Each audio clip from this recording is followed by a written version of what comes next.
Welcome to the live stream. Looks like everything's working good. I see audio in the program view. Hopefully I'm not overexposed tonight. Let me know. Welcome to the live stream. I see some people on here already. That is amazing. Freddie, you are on first, really early, followed by Craig. Welcome. Thank you guys for joining me. Also got Kevin on here and awesome. So Freddie says, hi, everyone from Caracas, Venezuela. Yeah, all the way from the other side of the world. So I've been, I was late getting my still up. I apologize for that. Not that I wasn't going to go live today, but I did have lots of editing to do. I have probably 3 days of editing so far, shooting in my new series called the HyperDeck Studio HD Plus series, and video 1 is on the channel. Yay. Had lots of distractions. I have pretty much the second video, which is almost 4 or 5 minutes long. I need to do a new outro for that because I'm going to cut towards the end of that one and roll it into number 3. And that one will go live tomorrow. So again, welcome. I do have videos going up on my channel this week. Still need to edit a unboxing of the Stream Cam by Elgato, though we unbox it right here live. I do want to put an unboxing video up there. So let me know in the chat, sorry about that the audio is good and the video looks good. And then I will talk a little bit about where we're going tonight, and we'll jump right in. We are going to have extra time for Q&A. I know I promised that in the past, but I'm sincere tonight. I have really 2 topics I want to talk about. As I have been kind of redoing the studio, reorganizing, I have noticed that I have too many switches. Yep, that's right. I have switch galore here in the studio. I think this camera's ready. I'll cut to it. Here's a look down at just these switches on my desk, and these are power switches. This one has 3 power switches in it. This one has 3 power switches in it. This is a single power, that's a single power, and that's just some of the switches that I have in the studio. I'm going to talk a little bit about that. I want to really kind of focus in on all the things that have to be turned on, all the things that have to be turned off in this specific studio, and then encourage you to streamline things as best as you possible. Horrible English, I apologize. So, try to streamline and organize the best that you know how. I do know that my channel is a little overkill. My studio's a little overkill. A lot of it's because I'm studying every aspect that I can from this perspective. Then I actually have visited other venues, and I'm in conversations right now with people that are running large live venues where they have multiple cameras. Some of them are mixed cameras, some of them are Blackmagic, some of them are Sony. And I've talked about that in the live stream before, so you can go back and look at some of the earlier live streams from earlier last spring, because I did actually talk about some of the large venues and the differences between being in a home studio, going live, producing videos here, and then going to a live venue. There are lots of things that are different. So we're going to talk about the switches and the things that are in the studio. Then I want to also talk about some things that I've learned from my son. I have a 20-year-old son here living in the house, been going to college. Now he's taking a break from college. He's going to work for a little while and then go back and finish his degree. Been doing school for so many years now. And so he is in the room next door to me. These are the 2 extra bedrooms on our lower floor. And then we have an upper floor that just has an office space, bonus room for my wife, who has a midwifery practice. That's right. She goes and helps women with birthing babies. And so shout out to my beautiful wife. And so she has the upstairs, which is just that one room over our garage. And so 2 of our guest rooms, right, her extra bedrooms, are taken up for studios. This was the man cave, kind of a place for me to go. My old house, which we downsized from, had a family room, which is off of the main part of the house, and it had a outside door because it was part of the garage originally, and we converted it to be like a 30 by 20 family room where we had a theater and we could hang out, and we had wraparound furniture and then a fireplace and then a projection TV on top of that, which we eventually replaced with a big screen TV as the technology came down in price. And so anyway, this house has two people side by side that do live streaming. He does stuff on Twitch. He's a gamer, and so he broadcasts on Twitch, not involved in YouTube other than when he's been on my channel. But I've learned a couple things from him as he has launched into that realm of Twitch and live streaming. And then I have launched into this channel and focused on it now for almost a year. And so crazy conversation tonight, the switches, and then what I learned from my son. So I want to give a shout out to the other guys that have jumped on here. I see Tony from Quick Tech. I also see, I think I said hi, Bill. So yeah, no, I didn't. Bill, it's good to see you here, Serino. From Chicago, and then again Kevin Crawley, and then Conjoining Technologies is here again today. Craig is here, and so thank you so much. So talk just a little bit again about the channel, kind of where we've been and where we're headed. I'm trying to spend as much time on Tuesday nights as I can talking about technology, things that you need to be concerned about. But I also want to make very clear that that's not just my passion. Live streaming and video is not the only thing that I'm passionate about. I'm actually very involved in photography, and actually out of the case came my old version of the 80mm by Canon. This is a huge wide lens, a 1.2 aperture. And if you know anything about aperture and why you shoot with like a 1.2 aperture, it's because you get this big glass, which creates beautiful bokeh. And obviously there's more things that affect depth of field besides just the aperture. It's also the distance from the sensor and how big your sensor is. All of those things affect that. So my wife and I have a new beautiful little grandbaby. Her name is Rhythm Melody. And so I was given the task of taking photographs. I can't share any yet tonight because I'm still editing, and they go to my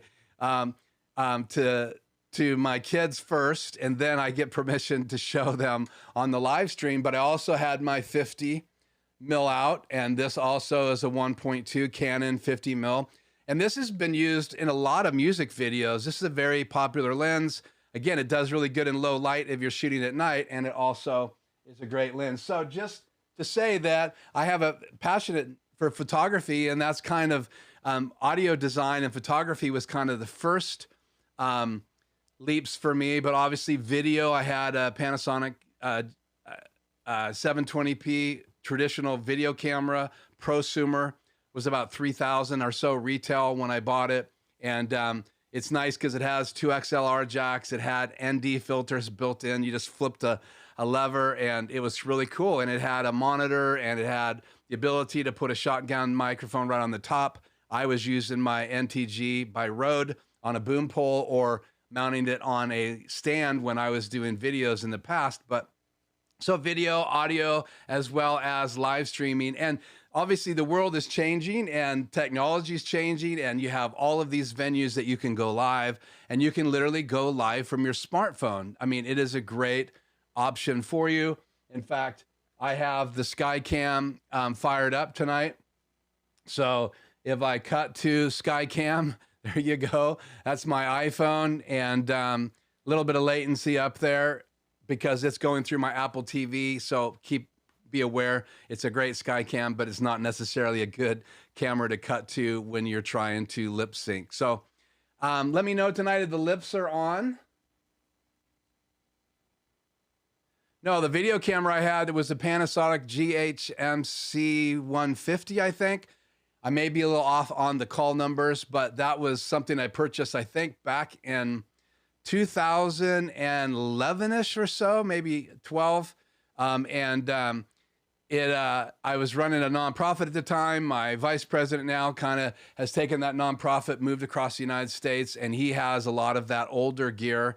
And then some of it that I needed for doing the things that I do. I purchased from them, and then I had a bunch of stuff of my own, but I had that camcorder, and I had friends that had the Canon, and I had the Panasonic, and I knew nothing about aperture. I knew very little about being able to shoot video and knowing how to set the settings and shutter speed. And what I liked about that camera is every time I turned it on and pointed it, it had a good picture, had zoom built into it.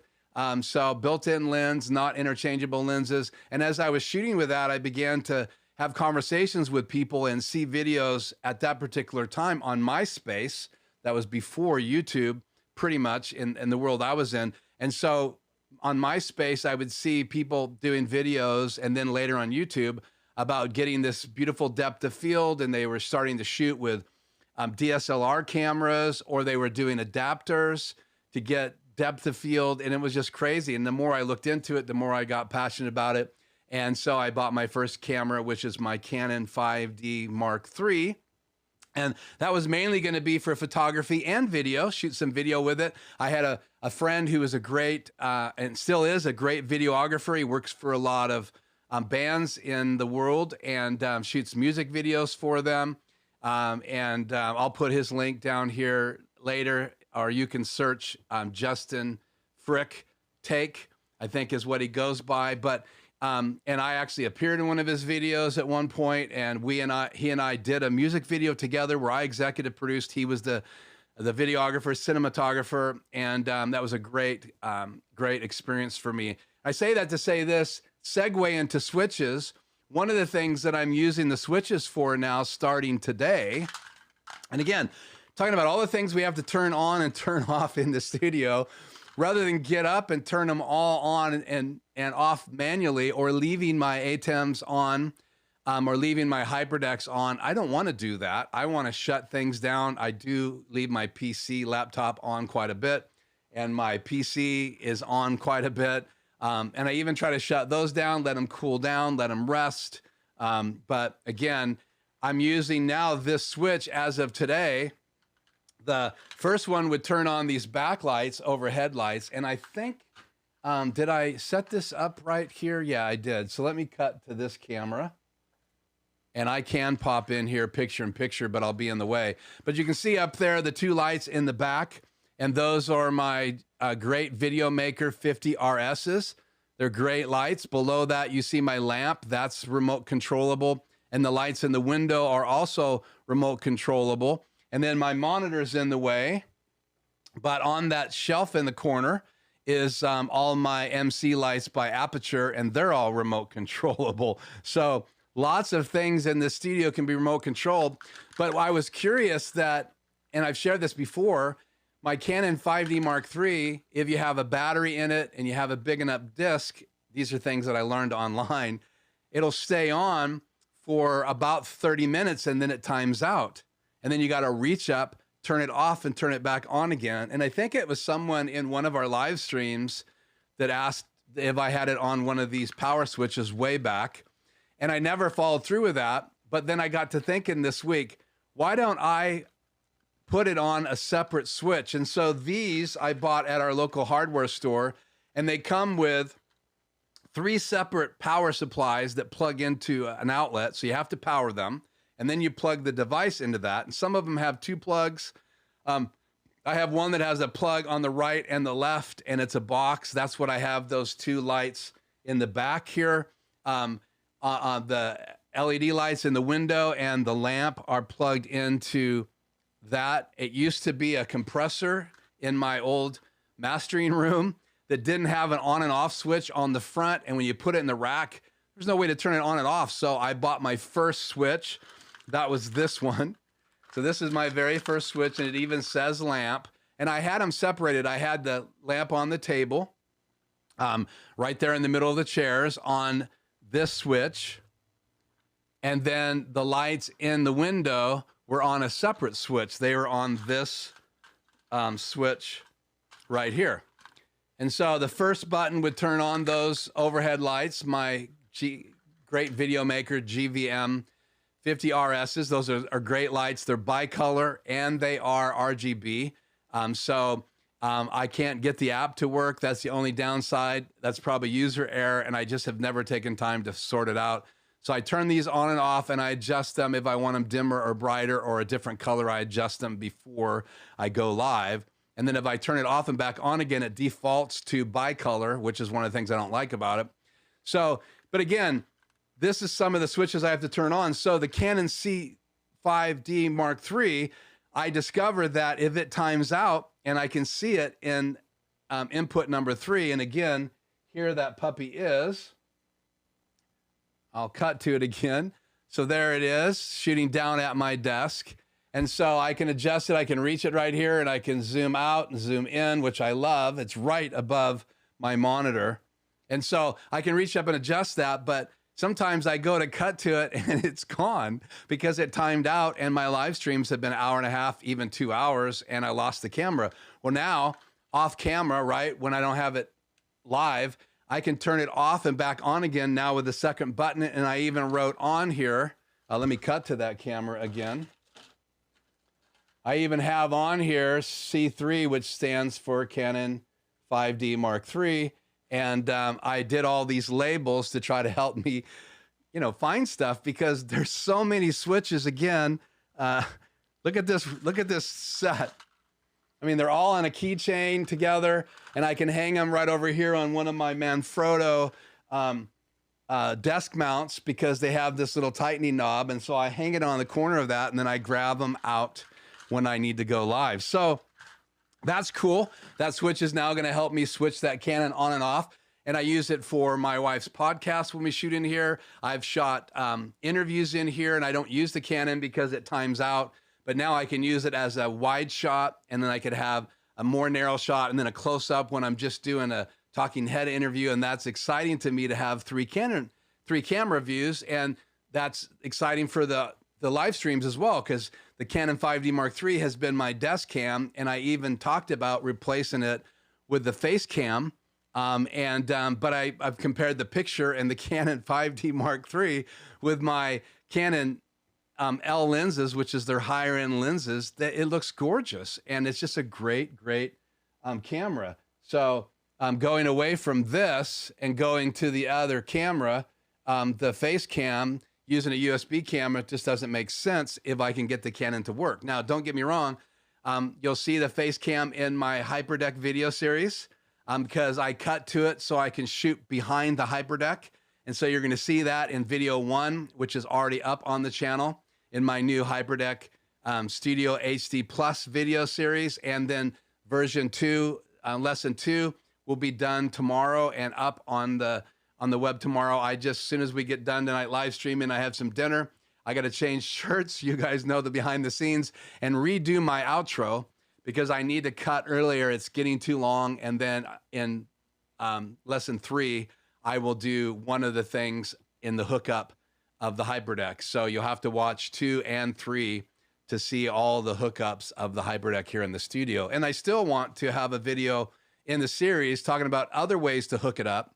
And I even want to take it to a local venue that doesn't use their HyperDecks for bringing in motion graphics. They use them for 2 recorders. So they record the main event through 2 HyperDecks, and they have HyperDeck minis. And so one is, they have 2 of them, and they're both recording the main event. So if anything happens, they have a recording, obviously a good quality recording. I think they're just recording and streaming at 1080p, 30 frames per second, which is really what I stream. I'm just under that with 29.93. So, okay, so I've rambled on long enough talking about switches. I'm going to talk a little bit more about what we have to turn on and off. But I want to see who's in the stream here. So, yeah, that's a big, okay, so let's go back. If you have any questions, could you put a Q in front of it? If it's a comment, I'll try to catch them, but if it's a specific question, please help me out by putting a Q, or you can put Keith at the beginning of it. It just helps me see it better, and that would be so helpful as we've been getting more and more people on the chat, and I don't know, again, how some of you guys who have large crowds coming to your live streams, how you can manage it by yourself. Now, I know many of them have moderators and people that are helping, responding to the chat. And I've talked about that. Some of you reached out to me, so thank you so much.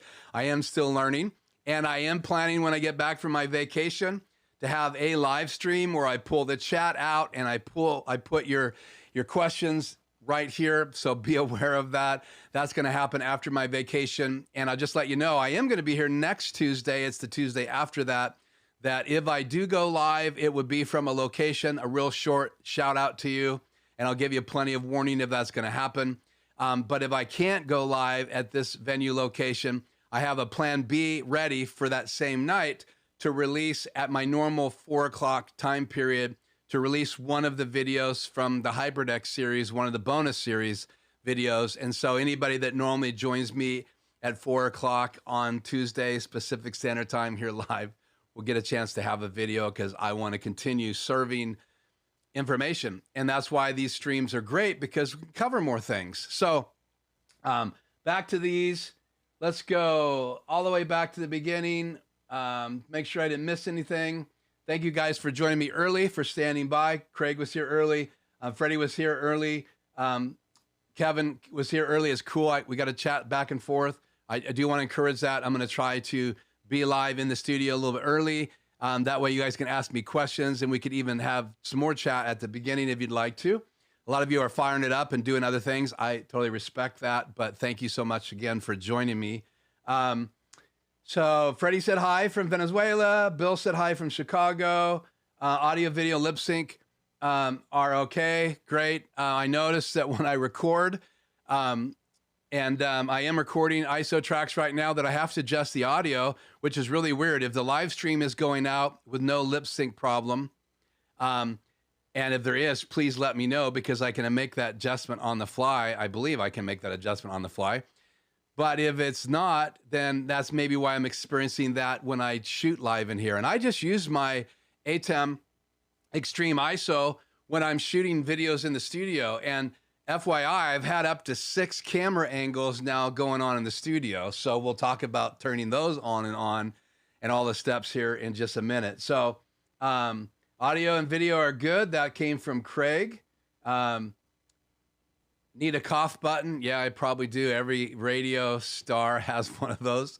I'm not one of those, though I've been on the radio before as a guest and done radio spots here in the studio, but I could hit mute, but it's just too far away. And that's the cool thing about the Rodecaster Pro. It still requires manual operation. It's not automated. So, but those are buttons we need to push. So let's see. What switches do you use under your desk? What switches do you use under your desk? The only switches I have under my desk that I can think of right now is that shooting my HyperDeck series, I had to unhook my HyperDeck, and I keep my Stream Deck, my Elgato Stream Deck, and I have the XL version. I think it's got like 32 keys, can't remember. I use it for my Elgato lights. I have a 7-minute countdown clock that I used to use. So I had a visual representation on my desk. 7 minutes before I'm supposed to launch my 7-minute intro. So that would start 14 minutes till. And then I also have some companion buttons in there, which hopefully, if all goes well, that's what we'll be talking about next Tuesday, now that I'm in town for Tuesday. So, but I have it under my desk only because I needed a place I could reach it and adjust lights and during my video shooting and not have anything on top of my HyperDeck. And so I'm going to adjust the sky cam a little here so you guys can see that. Hopefully you're not seeing an armpit. Yeah, I guess you are. I'm sorry about that. It's lovely. I think this will get us there. Again, I have my iPhone, and we can cut to that. So let's see here. Yeah, I think that'll work now. Let me cut. So you can see right here on my HyperDeck, this is normally where I have Velcroed, and I have that here somewhere. Here are the 2 pieces of Velcro. There's kind of a soft underbelly to the Stream Deck. It's kind of got like a fabric, almost like a thin layer of mouse material. And so the industrial Velcro that I use all the time didn't stick very well. So I pulled it off when I wanted to get ready to do my complete uninstall of my HyperDeck and then re-hook it up.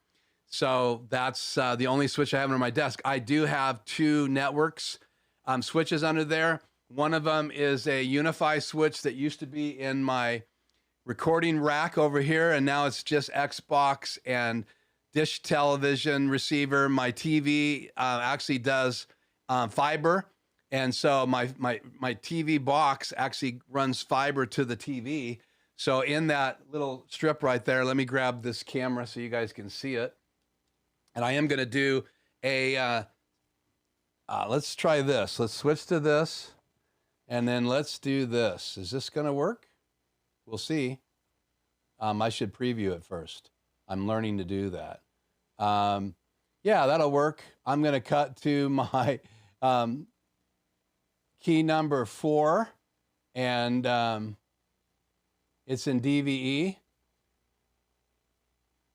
And I need to reposition it here is what I'm doing. I apologize, guys. I thought I had it in position, but I must have tweaked something. Okay. So I'm going to cut to this camera now and bring on my DVE. So you guys have my monitor right there. You can see the stream. So that I had 2 racks just like this. I'll try to keep the microphone with me.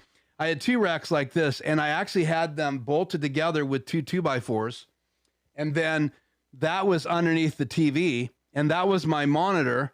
And then I would sit, guys, right here on a big lift chair. There's nothing there now, but there was 2 lift chairs there. And I could then bring a sofa table. Sorry about this. I could bring a sofa table into the mix here. Switch this back. Turn this off. Oh, did I never cut the picture? Sorry, guys. Try that one more time. So just for the video, cut back to that camera. So that was the rack. And what is going on here? Why am I not? There we go. That was the rack. And I used to sit on this other wall where I'm now facing when I'm on my laptop. I used to sit right over here on some recliners so we could watch football and stuff like that during a football Sunday or whatever it was. And it was room. Cut to black and set it back to this camera. We turn this off. So evidently I had follow on. So every time I cut, it was cutting away from the DVE. So again, that's where I had the rack, and that's where everything used to be, and that's where the Unify switch was. Now the Unify switch is underneath my desk, and I have all my high-end stuff like my ATEM Mini Pro, my HyperDecks, and my ATEM Extreme. Those 4 pieces go into there, and I forget what else. It's an 8-port switch. It has power, and I have all the power switches open. I could power my HyperDeck Mini, believe it or not. It's CAT powerable. So if you have power over Ethernet, PoE, then you can power that. And if you have really high-tech questions, go over to some of those channels of guys like Tony that's here today, and there's other guys coming to the live stream that know IT. So give everybody a shout out if you are if you have a channel that really focuses on that. I know Tony over at Quick Tech Solutions focuses on that because I attend his channel. So anyway, so I have Unify in my house, and that's what I'm using to secure my my network. And then I have a couple switches that just run other things that are inside that Unify system, and I need to eventually replace all of those switches to be all Unify. So that's under my desk, 2 of those, and switches are just the ability to have a number of things plugged into your network. And so I come out of the one switch into my Unify, and that's how I have 2 switches underneath the desk. There's that many things that have to be plugged in to a CAT cable on internet under or network underneath my desk. And then obviously I have internet coming in my house, and my son has his own separate internet, which I learned from him, and we're going to talk about that in a minute. So back to this. Okay. Wow. That is a big, as a let's see, that lens is as big as a trash can. Yeah, this lens, that's a comment. I think you guys are probably looking at these comments. But that is a comment from Conjoined Technologies. And yeah, if you've, this lens right here, it has electronic focus. It's not, I can't focus it by turning it. It is not plugged into a camera. So if you don't make sure what you're doing with this lens, it'll be it's like almost like a telescope where it comes out of the middle, the drum comes out like a, I don't know, like a, this is a fixed aperture lens. It's a 85 mil, 85 mil, 80 mil. I rarely, 85, it says right there. I rarely use this. I got it mainly for photography. And so I get, anytime I'm doing photography, I get it out. It's not a great focusing lens. There's a version 2 of it that's a lot faster. It's a better lens. So if you are going to look at a lens like that from Canon, make sure you get the newest technology. So I have the 50 mil. I have a 16 to 35, which is on my desk cam. That's the Canon 5D Mark III. I have a 24 to 105 right there. This is my 24 to 24 to 70. That's this camera, which is shooting the room. And you know, my monitor's in the way. I can actually rotate that. When I'm doing a podcast in here and I need a big monitor, I can rotate that, and that's where I put the multi-view when I'm sitting at this desk. And I put the camera right above it or right below it, so you're looking right at the camera when you're looking at the multi-view on that side of it. So, okay, so let me just gather myself here. I'm undone. Back to the switches, but the rest of the comments before. I talked about the video camera. It was a Panasonic. That was from, again, Conjoling. Sweet glass from Bill. Thank you, Bill. When are we going to see the puppet? Yeah, I have a plan for that. Just stand by. And again, shout out to Freddie, because evidently someone said Freddie let that cat out of the bag that I'm a ventriloquist. But it's great, you know, when you have someone in the room that isn't really saying anything. If you really are good, you can create a conversation with them like you do. I'm just kidding. So they don't necessarily move their lips unless you ask them to. So I've actually had people talk on stage before. So, and you do that by teaching them that every time I tap their back, they open their mouth. And every time I tap them twice, they turn and look at me. And then when I take my fingers off, they look away, and it's quite funny. So eventually, and if you haven't been here before, the cat's out of the bag.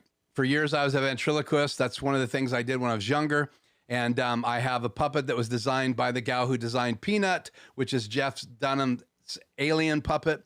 And Peanut's been around for a long time, probably is one of his most favorite characters before Walter. And so the same gal that made that came from Henson's Muppet crew, started her own company, and she's passed away now, and her daughter is now making puppets. And so I had a soft puppet designed by her, an idea that I had. It's a rat named Ratso. He's a street rat. And so that's all I'll say. And when I do bring him out, we'll talk more about him. That'll be in the future. And you'll have plenty of warning. That still will probably go up days before I'm live. And hopefully we'll see if anyone cares that I have that puppet. So,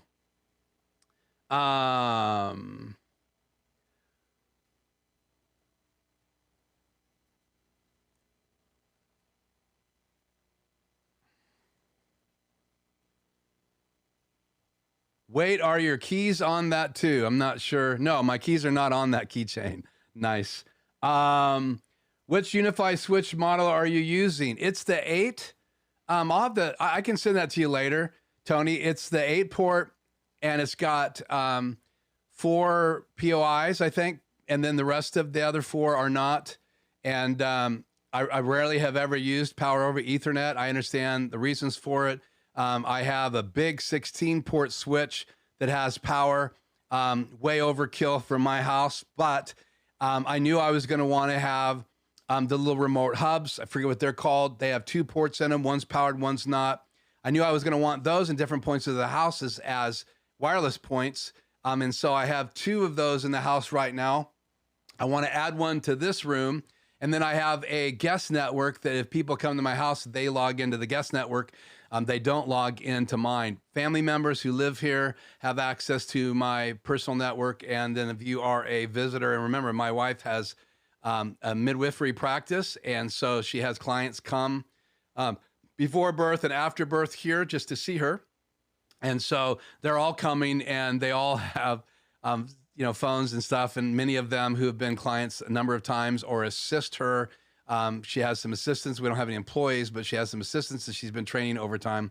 And they also have access to that guest network. So hope that helps, Tony. I'll give you more information. Again, I'm not IT guy. I know how to do that stuff, but I have a friend that really knows how to do that stuff. And he's the guy that comes in. He actually owns the company that I use. And that's one of the things we're going to talk about tonight that I learned from my son. So hang on for that. Let's see. Did I miss anything else? Keys. Hey, what's that dial on the top of the HyperDeck? That dial on the top of the HyperDeck, let me bring that up on this camera. And by the way, I did set this so it doesn't time out. Let's cut to that camera here. This is the dial. This dial runs this monitor, which is my BenQ. What did I do? Cut to the wrong. Sorry about that, guys. This dial right here operates the BenQ 32-inch monitor. So I can make changes, and there's also software. So another switch in my studio. So, like I said, lots of switches, which we're going to talk about here in just a second. Okay, let me get through these questions. Thank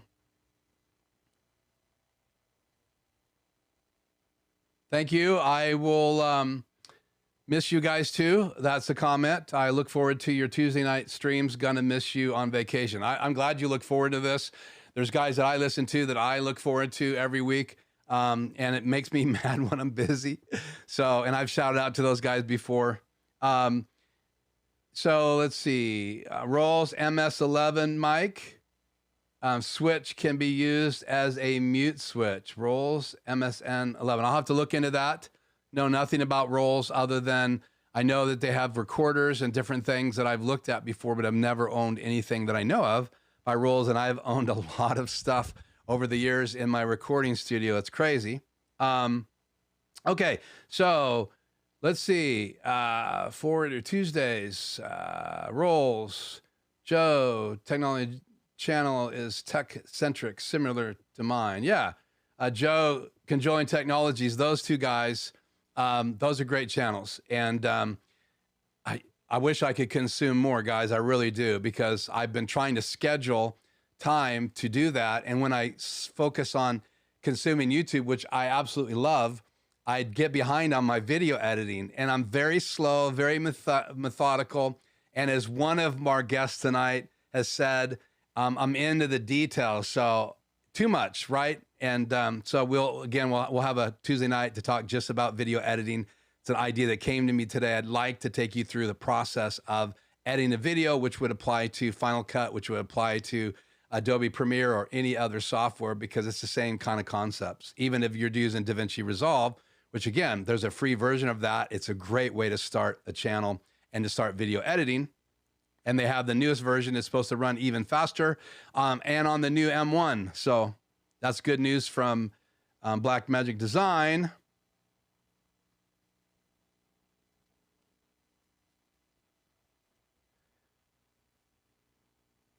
Oh, that's right. I do a free 1 hour consult. And so I actually had a free 1 hour consult with Freddie in a Zoom call. And I think I showed him different pictures, and that was one of the pictures I showed him. So it's my fault. I let the puppet cat out of the bag. Tony, I don't think I'm going to do an act. I have to tell you, I'll give you a little bit of background. And that's why I'm a little apprehensive about bringing Ratso out. His voice is very difficult. It's kind of squeaky and high. I do a lot of voices that are kind of in the mid-range that are really easy as a ventriloquist. Remember, I have to talk for me, and then I have to shift vocally into another voice. And if you listen to Jeff Dunham, some of his puppets sound the same, which is one of my, sorry, Jeff, but you understand when you're part of that ventriloquist circle, right? You want to have, every character needs to have his own voice, and you have a tendency, because it's you, to stay in that same ballpark. Well, with him, I went very, very aggressive.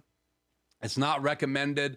It's in a part of my vocals that if I was to do a longer routine, it would really hurt my vocals. And I actually, that particular routine, we added music and all that stuff. The only routine I ever did with Ratso outside of rehearsal, which was lots and lots of hours, but I did one live routine with Ratso, and because just ventriloquist gig opportunities are not something I pursue, and this was something I was asked to do for a large event where there's going to be lots of children and lots of parents, and we wanted to just take it up a notch, and I'm a firm believer in that. My studio is proof.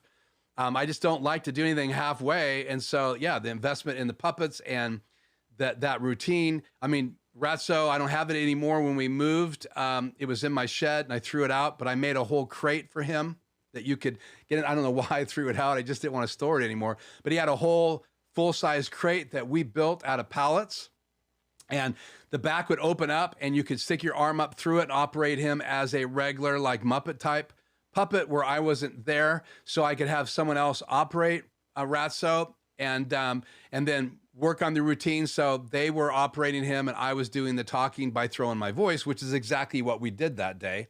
So got to be careful with that voice. So I'm not sure how much of a routine we'll do, and that's why I haven't brought Ratso here, because you guys are going to fire me up in the chat if I don't make him talk, because that's the whole point, right?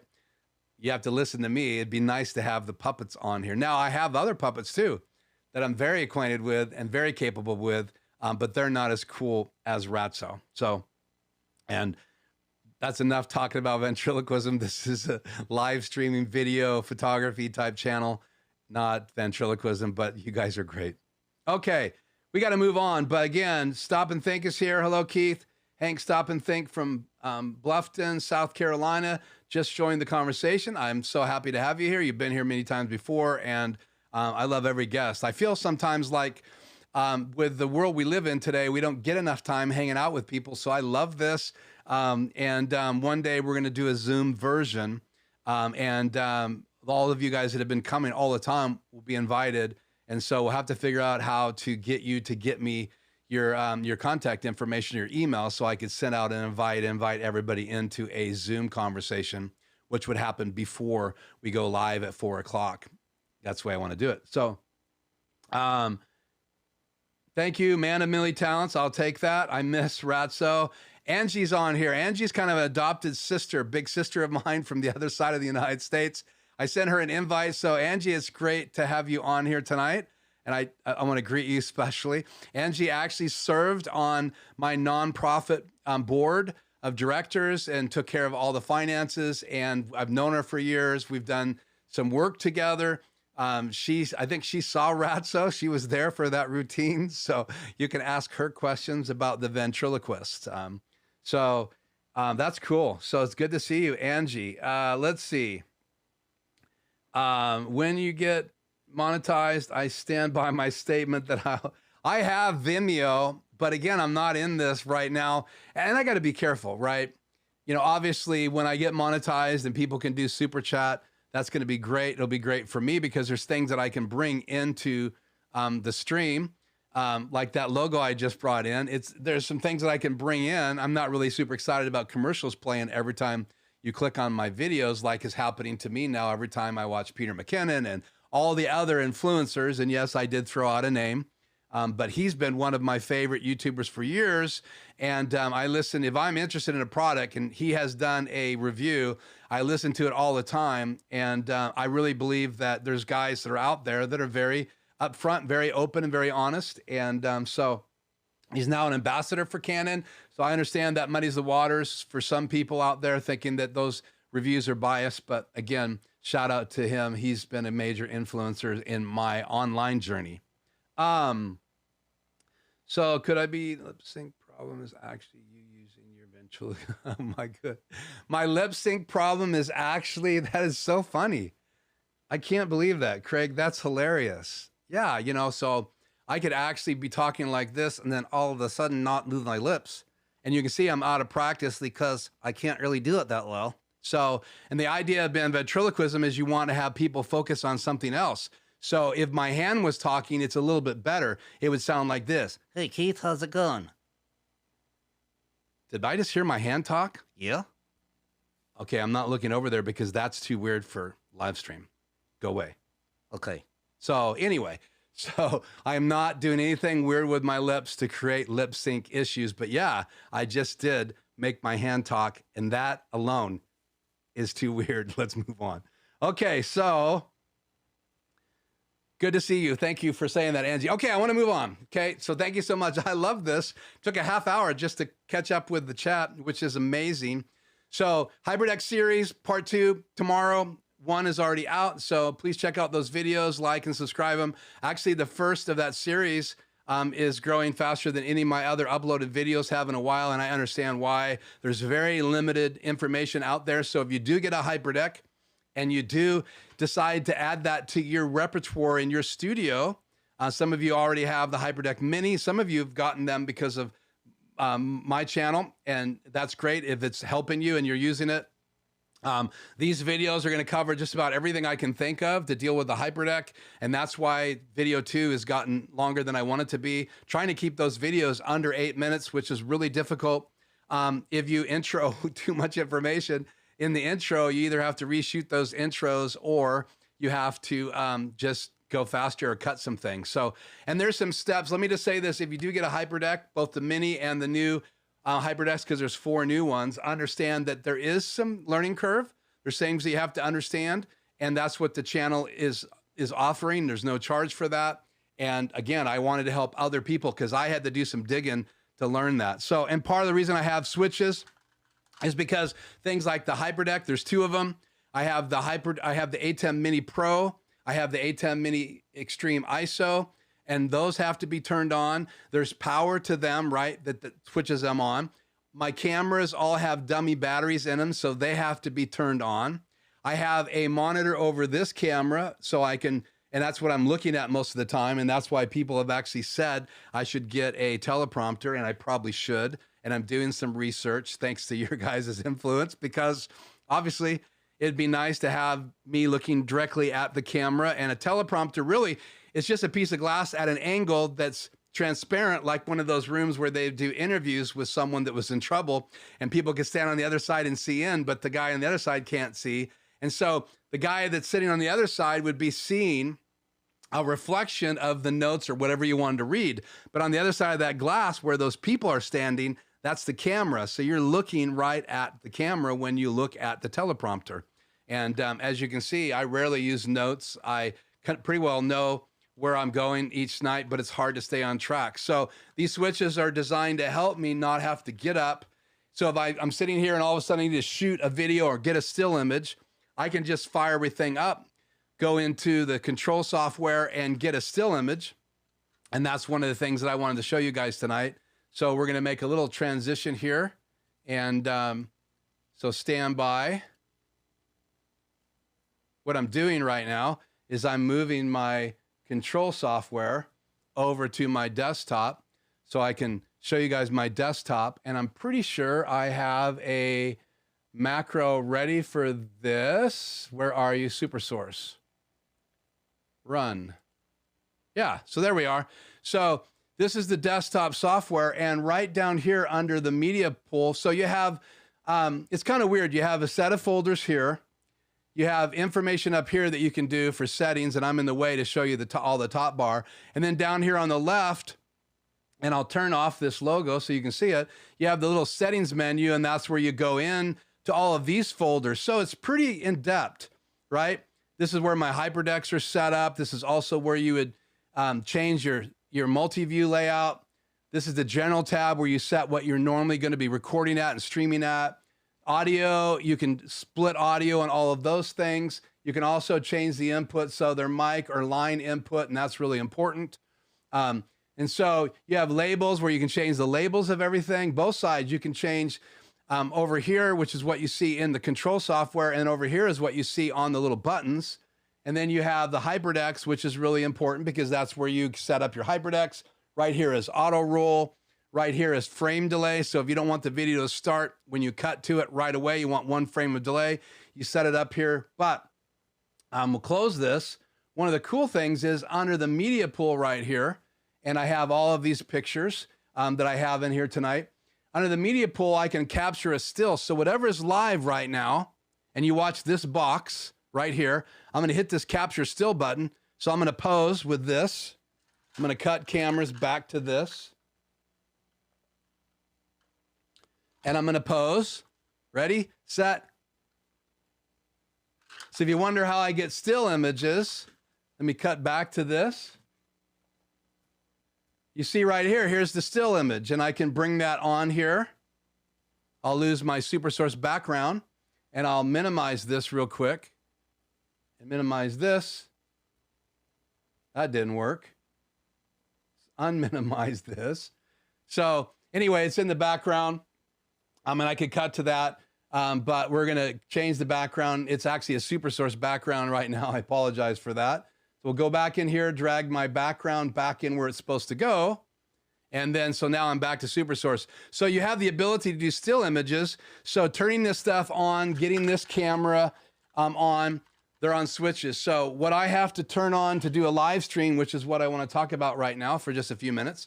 I have the lights. So I have these lights above my head, which is on my Stream Deck. So I can turn those off and back on again. I'm not going to do it because I have an adjustment that I made tonight. So I can turn those on and off of the Stream Deck. There's also an app on my phone that I can access and use. And I found my phone. So I can go into that app and I can adjust those. I have my Rodecaster Pro I have to turn on because that's where all my audio goes. This microphone is in channel 1. I have to turn it on. Obviously my laptop, my BenQ monitor, which is my second monitor when I'm in here, and I can divide it into one big picture, or I can divide it into picture in picture, or I can do side by side. Why would I do that? Well, if I wanted my HyperDeck on the left-hand side and the control software on the right-hand side, which would be on my desktop, I can do that. I use it in all my live streams with 4 views. And so when I have 4 views up, then I can see my desktop in one view, the multi-view in one view, the HyperDeck in one view, and then my PC, which is also showing me the stream health. So when I'm using my desktop of my PC or my laptop, I have the stream still up and I can see that it's running good, and I can look over at the chat there. And then I also need to fire up my iPhone and my laptop. I got to turn off the default settings where it goes to sleep on both of them, which something we learned last week, or I have to reboot. I'm not using MixEffect tonight. Shout out to Adam Tao, who designed MixEffect. I'm just using macro buttons with my mouse tonight, just because I have lots of other things opened up on my iPad, and I'm using my iPhone as a camera. So got to turn all that stuff on. So it's nice to just hit a switch and both HyperDecks come on. I hit another switch and the A10 Mini Pro comes on. And that's where I'm doing all of these extra cameras, like my iPhone, my overhead camera. I can actually display my desktop, and I can display the multi-view all in channel 3. And so, again, I've talked about that the last couple of weeks where those come in. So then I got to turn on my JBL speakers, and they're just a push button. When I push one button on my JBLs, let me go back to this mobile camera here real quick. Where are you? Channel 3. So the JBLs, I can just push that one button and it turns all of these speakers on. That one right there, and then the subwoofer down there. Though I'm not using those during the live stream, I turn those off and I'm just running audio through my HOSA, which is a switch here. Again, another switch. So I switch between input number 1, which is my room speakers, or I'll call them the house speakers, to input number 3, which feeds the sound coming from my Rodecaster Pro and my laptop that comes into my Rodecaster Pro. It sends all of that audio, including this microphone, into channel 1. in my ATEM. So got to turn the ATEM on, got to hit that switch. And again, that switch is right here. I've showed this to you guys before, but that's my HOSA switch. And I use that because you can have one audio in. So those two gold left X or 1/4 inch jacks are the input coming from my JBLs. And the other three are 3 locations in my studio. 1 is these monitors, right? 2 is channel 1 in my ATEM Extreme. And then I have, for whatever reason right now, the other one plugged into my channel 2 of my Extreme. It really needs to go over to my ATEM Mini Pro as a backup. If I ever have an issue with my Extreme, I could then, in emergency, go over and stream from my ATEM. I just have to use my overhead camera in emergency or my iPhone, and that's why they're all over there. I could stream from it if I needed to, but I do need to send the audio over there, and I just haven't switched that up yet. So got to turn those on. So the ATEMs, 2 of them, HyperDecks, JBLs, Rodecaster Pro, flip my switch when I'm going live, flip it back when I'm editing, the laptop, the PC, my BenQ monitor, right? And then if I'm going to use any of my cameras like my Logitech C920, which is a web camera, then I would have to plug it in and make sure it's live. And I would bring those in through OBS because I'm not in a Zoom call. I'm not using Microsoft GoToMeetings. So I got to bring those in that way. And then my face cam, which is plugged into my PC, I can bring it in from the desktop of my PC. So all of those switches, and that's just around the desk. So you got the lights, you got the BenQ monitor. This monitor right here is this switch. So if I turn this off right now, that's going to go off and back on again. And then I can actually switch what it sees.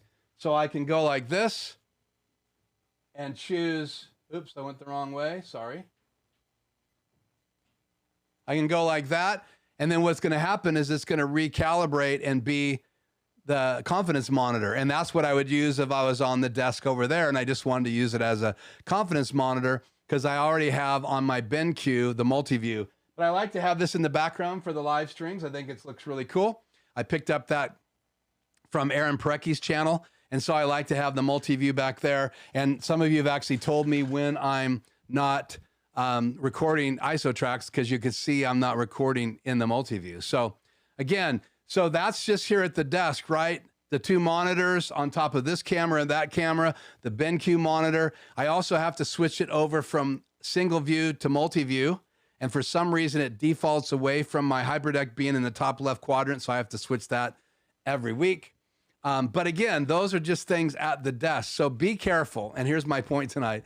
Be careful how much you add to your studio. Now, I'm doing it because I want to educate. I want to train. And I want to show the back of the HyperDeck. And the face cam can do that. And you'll see that in my new HyperDeck Studio HD Series. So again, that's enough on switches. But I have my microphones giving me fits tonight. I'm wearing this out after a year and a half. This is the PSA 1 by Rode, and they have a new version out, PSA 1 version 2. So check that out on Rode, and it actually has a nice slip-on cover, and it has a little bit different layout and supposed to be a little bit better with better adjustments on it. So I may be adding that to my channel. So, okay, need a drink.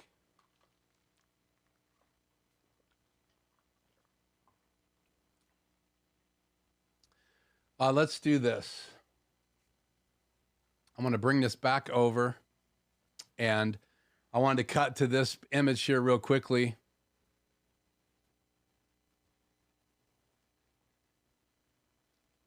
So I created these macros, and I'm in this macro. I'm in the wrong place now because I moved myself. So we will get this repositioned here to the top where it belongs. And I'm doing this in the control software. Just by, if you go to the left of each of those quadrants, you can scroll left and right, and that will send it up and down if you're using that particular math, or if you want to go side to side in that. You can also scroll, you can drag your mouse left and right to make it larger or smaller. So I can increase the size of this window or decrease, and that's a lot better than hitting the little up and down arrow. So This is actually a HyperDeck install that I'm working on for one of the venues. This one's in Snohomish, and they have one one Sony camera, the A6400, and they have an ATEM Extreme, not the ISO, just the Extreme, and they are right now currently just going on Facebook on Sunday, and they are a church in Snohomish, a guy I've known for many, many, many years. We worked at a camp together. Shout out to Rod Ashley. So he and I were just talking, catching up, and I told him what I was doing here in the studio. He told me what he wanted to do, and so I ended up taking a trip up there, and I did an install. And because they've not had any technology to this level, other than sound and a projector, and they do PowerPoint, which a lot of those type church venues have been doing for years. And then they went from an overhead projector that had the transparencies to projections units in their auditoriums, and in other rooms they have TVs. So that was kind of their technology. And now we're getting ready to do an extra step, which is the HyperDeck Studio HD Plus. And this is kind of the layout that I had to work out in my head. And the reason I had to work out this out in my head is because the reason we went with the Extreme is it has two HDMI outs. So one of them goes to the TVs you see right below me out of HDMI 2, and that actually goes to an REI splitter. Basically, it's 1 in and 4 out. No, 8 out. And that is Ethernet. So you have a cable you plug into the back of that, and then on the other end, I think up to 175 feet away, and they have different links based on price. We are sending a 1080p signal right from the ATEM to 4 rooms in the building. There's 3 rooms, and now they have a monitor above the sound booth where they can also see what's being shot into those rooms. So the whole event is going to the different rooms in the building, and only Facebook is only getting the speaking part at the very end to keep it short and to the point. So Rod speaks, and then everybody gets just that on Facebook. And they have a lot of people in their particular area that are still staying home. And so they were just watching him do a uploaded from his iPhone video on Thursday nights, which was really, or Thursday afternoons, which was really cutting edge in my opinion. But they were not doing anything live, like live streaming. And so that's the technology that we wanted to add. And they've been streaming, and they play videos from their Macintosh. What I'm trying to encourage them to do is get it automated. So everything auto rolls. So when they want to play a video, they can play a video. So what we're working out is the ability to play the video live in the venue on the big screen projector or not. And if someone was in the venue wanting to show a video and not have it go on the live stream, if they're going to be a guest during the speaking time, which is live on Facebook, then we would roll a different video from the HyperDeck when they're in the live auditorium, and then play from the Mac the video that the guest wants on the projection unit. So that's what we're working out. So I did this little diagram. I needed to think it through, and I sent this over as kind of an outline so that I could help them do this install over Zoom rather than driving 5 or 6 hours, even though I might still go over there. But this may happen in the dead of winter, and so I may do all of this over Zoom. So again, this is one of the projects that I have coming up, and I just want to let you guys know that these things are going on behind the scenes. That's the only reason to jump to this slide here. So let me cut back to my main camera and transition now. It's going longer than I thought it was going to go. Switches, lots of comments, and lots of things to talk about when it comes to switches. So I'm going to step back, right?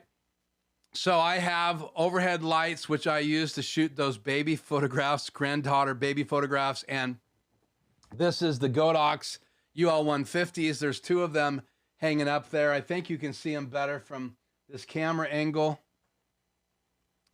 You can kind of see those. I'm going to get up and just point at the soft boxes. You won't be able to hear me.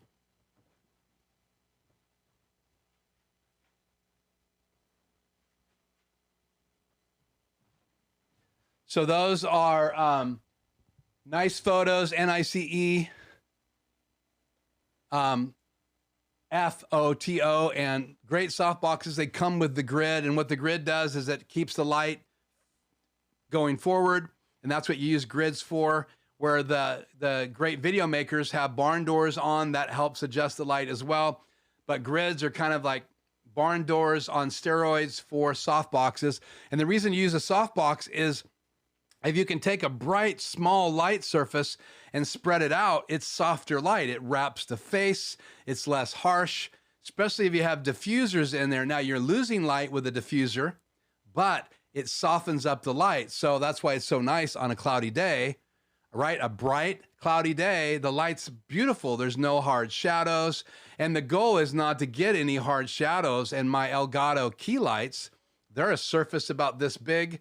And then as I get away from them, the light begins to spread out, but it's not the same as having a softbox right over top of you. And my first couple live streams, I had a big softbox right over top of me, and a lot of people do that. So if you can put a softbox over you, then get one and use it, because the light's going to look a lot better. And then if you want to have a hair light, which is designed to give you this silhouette, to separate you from the background, especially if it's bright like I have, it really helps separate me from the background and help bring your focus in. I could also change the aperture and make this less visible, more out of focus.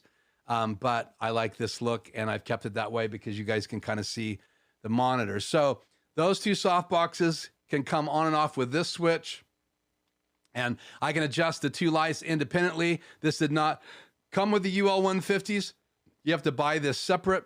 And again, that's by Godox, and they have a bunch of different lights. I just liked the lights. They're silent. They have no fan in them, and that's why I purchased them.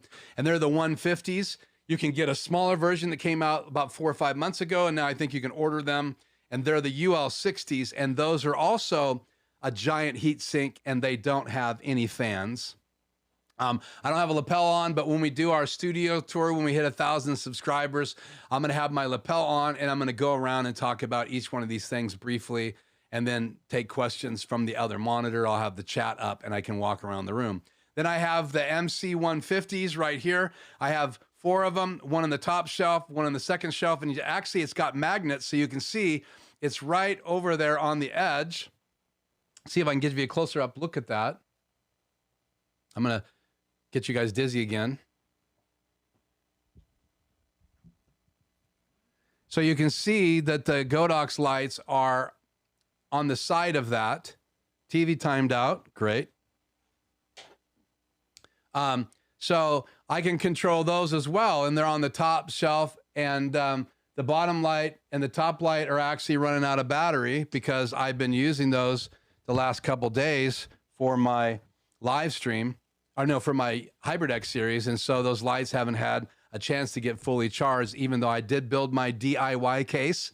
I can plug it into outlet, and all 4 of them will charge to wireless chargers right in the case, which is great because they all have the ability to be charged both wirelessly on one of those pads or through a USB-C cable in the side of it. So either way, so it's just easier for me to set them down in a little foam compartment and let them charge once they're plugged in. So, and I have that video on here on the channel as well, if you'd like to check that out. So I can control those lights, and then I have 2 Hue lights in the room, and they're by Philips, and I have 2 other less expensive Philips lights, and the lamp and the lights, LED lights, are the cheaper Philips. And then this week when Shannon and I are actually out shopping, or last week, my wife, I found some on clearance at Walmart, and turned out that these $49 Hue lights, color RGB, were actually marked down to $14 a piece. And so I found 2 of them on the shelf, and I grabbed both of them. I have a Hue system in my house. My bulb went out, and I replaced it with less expensive ones, so I can run those from my iPhone, and I can switch those as well. So kind of the lesson here, guys, is careful how many switches that you add. That's really where I was going tonight. Try to keep it simple. And I do recommend these. And if you can buy something that has, more buttons on it, maybe a console, and I haven't done any research yet, where you could have everything on one box in your studio. And I know they make things like that. I know that Philips has one for outdoors, even a power supply for outdoors, because now they're getting into outdoor lights for patios. They even have overhead lights, but they're very expensive lights, the Philips Hue. The less expensive lights by Philips are designed really for prosumers, and I've already had one of those bulbs go out as well. So, you know, they're very expensive bulbs at $39 to $40 a bulb if they go out in 6 or 7 months. So, and then that's pretty much it behind me. The two Godox lights, the great video maker 50 RSs that are in the back there, cut to that camera, and then the lights on the box. And then if I shoot from the other camera angle, then I'll put light on the shelves over there. And for that, where are you? Cut back. This is the light bulb version of the Philips Hues, which is great because these are designed to not flicker. It's going to turn on here right now. And so I can adjust this. It's a lot brighter. And I could put this in a lamp, which will charge it. And I can have that lamp turn on and off just like a regular bulb, but I can make this any color I want it. And that's great for a set. And as I do more video outside of the studio, I will invest in more of these. And you can actually buy these in a giant case where they just pop in and you can plug it in and they all charge. Because the only way to charge this light, there is no wireless charging. There is no plug-in for USB-C. You got to plug this into a lamp. And so that lamp right there is where I've been charging this. So I just take that bulb out. And if I have to live stream, I use this bulb at whatever color I want instead of that bulb. And that's the cheaper Philips Hue bulb in there. And then I have my Philips lights. I replaced regular LED bulbs, just the ones you'd buy at the store. I replaced 2 of them in the rack above my head, which I have strip lighting in here. Some that goes this way over my desk to light it up for working. And then this other strip goes to the door and I turn those off during my live streams. So I can't even use those 2 Philips Hue lights. I'm trying to decide exactly how I want to use those lights in my studio. I even have a switch on my wall, another switch that will actually let me turn the Philips Hue lights on and off, just like you would a regular lights in your house. And they have a sensor that you can get for them. They have a hub where you can control everything together and do scenes just like you can with the MC lights by Aperture. And that's what this is. The other MC lights are the ones back there. So again, with lighting and video and cameras and monitors, ATEMs, HyperDecks, all of that stuff has to be powered. And that is a crazy responsibility. Okay. So let me go to the chat here.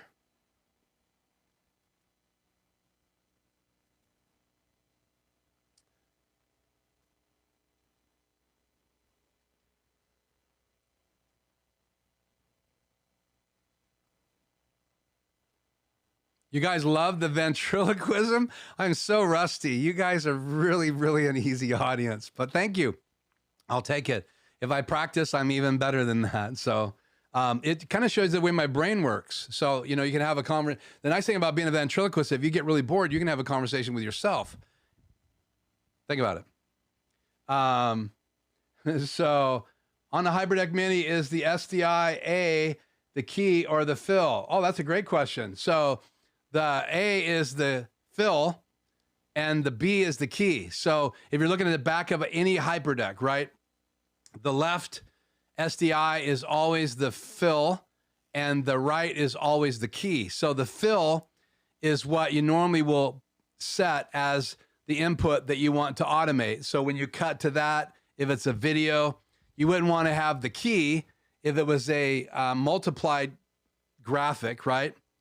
Keyed graphic, you would just get the kind of weird white background. And if you look at the monitor, you can see it right here. So that's the white part of the key, and I can hit play on that deck and scroll it. And so that's a graphic that I have just up there because I was showing that in my HyperDeck series, so it's still up there. And so as that's playing across the screen, this is the key channel, which I have in channel 6, and the fill channel is in 5, and that's my mini. And then to the right of that, which you can't quite see, I'll move the microphone a little, move the camera a little bit. So this is the video that I did for the intro, and it doesn't have a key. So you'll see the video in both the left and the right. So the alpha I call it the alpha and the key channel, but it's the fill and key. And so that's what you have. When you're doing pre-multiplied key graphics, it's kind of alpha and beta, just technology talk. So that's what they are.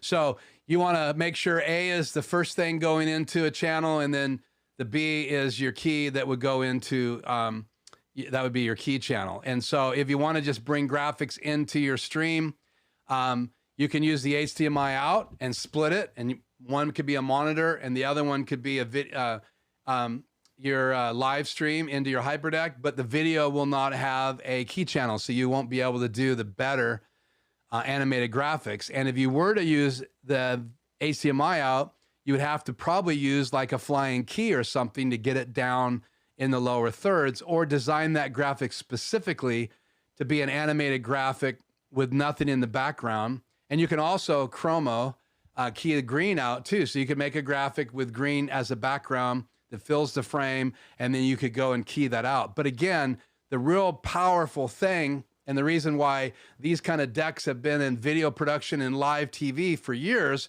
is because that key channel cleans up the background. It really is a animated version of what you see right here on the screen. And if this had transparency, if that's flying across the screen, right, zooming from way out to way in, which I do a lot in my videos, when I'm editing videos and uploading videos, that's all done inside Adobe Premiere. So it's all done automatically. But when you go to put a graphic on top of this layer, which is me, right? The clothes are going to show through that transparency. So what it's doing is it's blocking out the background, and it's what we're calling keying it out. So again, that's the answer to that question.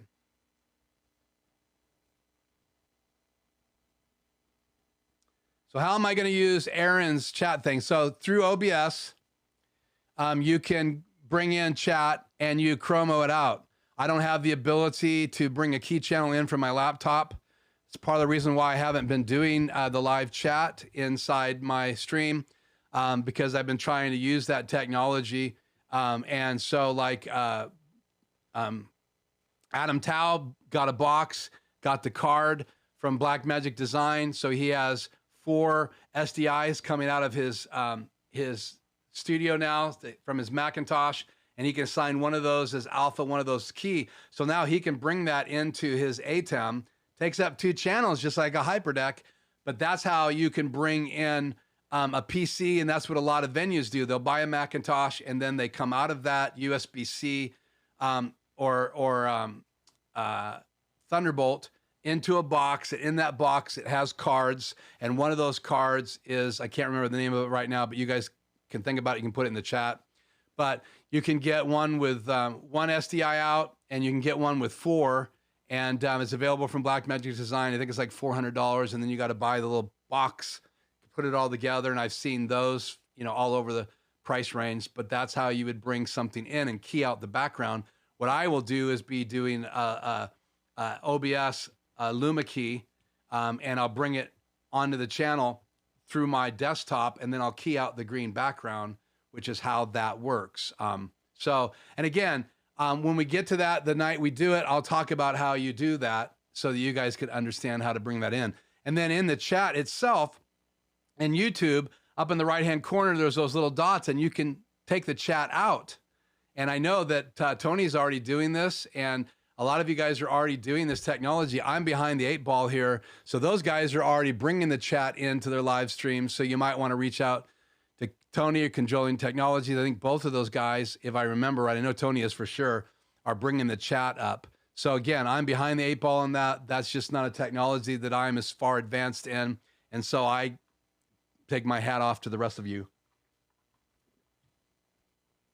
Okay, so I need to 519. So let's transition here to this last topic, which is what I learned from my son. So I got a still for this I want to put on the screen. So let me get my act together. I do not have a macro for this. I should have, but I didn't. So let me do this.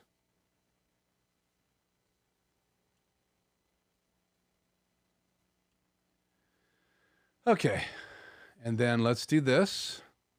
Isn't it great? You can't see what I'm doing, but it's just a way of stalling. and then bring that on the screen. There's my boy. That's my youngest son. That's Bryson. And he's holding some Moondrops headphones, and I'm holding some Moondrops headphones side by side. I went for a different pair that he did, but that's where I learned about these headphones. And they're in-ear monitors, to be fair. Let's go back to this main camera. So I've learned a couple things this year, obviously more than that, but two things I'm going to talk about. Number one was about in-ear monitors. And again, I bought a pair for my oldest son. He was going to sing in a band. We bought them for him as a gift. They have body packs in the venue that he plays in. He plays guitar and he plays drums, and they use in-ear monitors. And in-ear monitors are just a high-tech thing called earbuds, right? And hopefully they're better quality when you spend a little bit more money. These are about $109. And I talked about these. These are the Starfields, and they're quite nice. And I use those to turn the speakers off in the studio, and I'll put those in.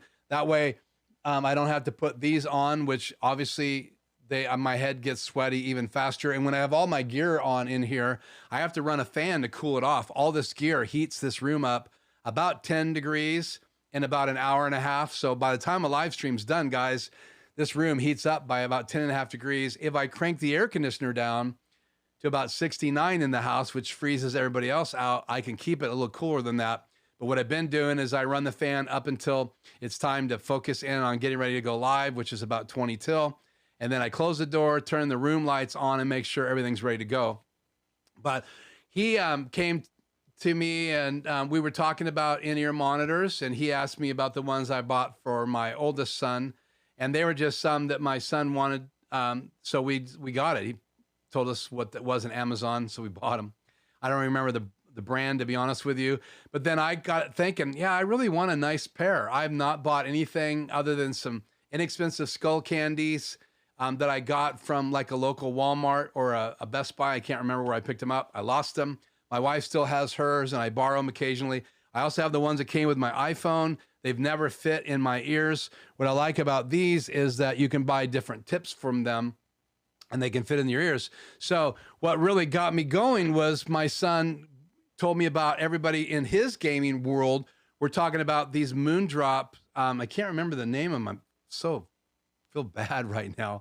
I'll put them in the lower chat, but mine are the Starfields, and his are the ones that sell for about $89.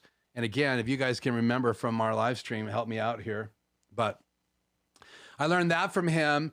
And so he has influence over me. We think sometimes that we just influence our kids or this younger generation. And he, to me, keeps me in tune with this younger generation that's coming up right now. He's been doing school, both college and other classes for years now through Zoom before I ever started using Zoom.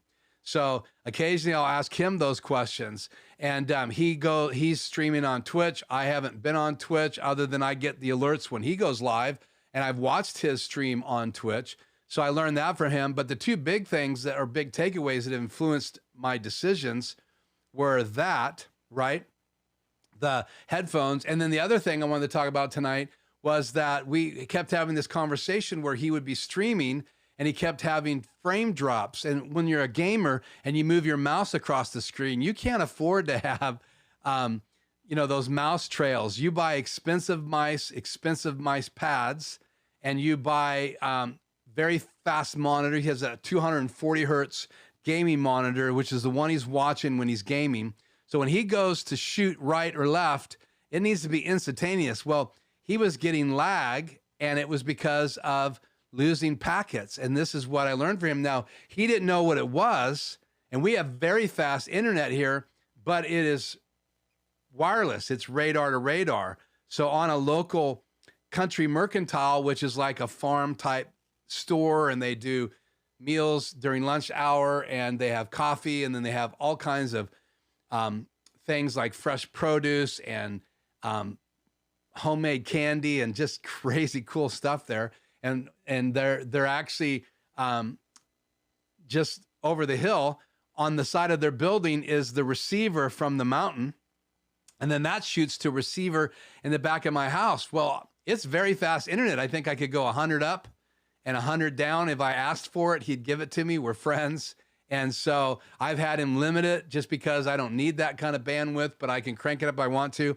But in reality, when you are wireless, you have what they call packet loss. And because of my son going, Dad, I don't know what's going on, but my internet's whacked. And I go, it can't be whacked. We have super fast internet. So I started doing some research because, again, he was not getting off of this topic.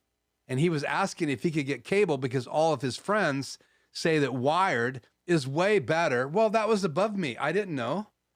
I had no clue that there was packet loss like crazy when you use, point-to-point wireless. And so I asked my IT guy about packet loss, and you could tell at first, we're friends, right?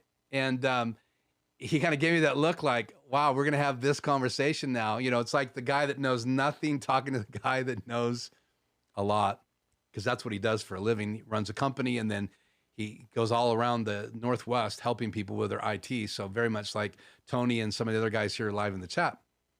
So that's what I learned. So I did the research because of the influence of my son, learned about packet loss, told him, yeah, absolutely. My research is that you'll have way less packet loss if you go with a package from the local cable company. So now in his room, which is also the same place that I have my network system in his closet, because that's just where they put it at in our house, in that room, there's not only my switch in there, not only my cable comes in, or the cable comes into the house, also now the cable from the local cable company comes into a modem, and then that modem is plugged into a separate, or his channel into his bedroom, his Ethernet port now goes into that modem. It isn't in my switch anymore, it goes directly to that modem. And so everything in his room on his PC is completely isolated now from my network. And so again, and he's not having any issues with packet loss or lag as much as he used to. Still gets it occasionally, but not like he did before. And he's paying for that because he wanted to have his own internet in the house. So the point tonight, guys, is, man, when you have people around you, like people that have joined me on the live stream, I've learned over the years to try to, now again, 60 years old, teaching old dog new tricks, try to listen very carefully, because just because they're 20, right, and they're young and they don't know anything, like many people said to me when I was 20, which isn't true. It wasn't true when I was 20. I knew lots of things. I may just not have known as much as my parents and other people about certain topics. I may not have experienced much life, but I just want to give a shout out to my son, Bryson, for really influencing me in both the in-ear monitors as well as the packet loss right here in our house. And so I've even thought maybe my stream would be healthier if I switched over to cable as well. But again, I love this relationship I have with my friend, and I'm supporting his business. And again, that's just how I'm wired as well. So if I did, I would be adding it. I wouldn't be subtracting what I already have. So that's it on topics tonight. If you have any questions about the switches, any questions about the Moondrop earbuds, any questions about some of the equipment in my studio, we're going to take a few minutes for some Q&A. If you haven't already, shout it out, and I'm going to look here in the chat right now to see if there's any questions, but fire them in right now. Put a Q at the beginning so I can answer them.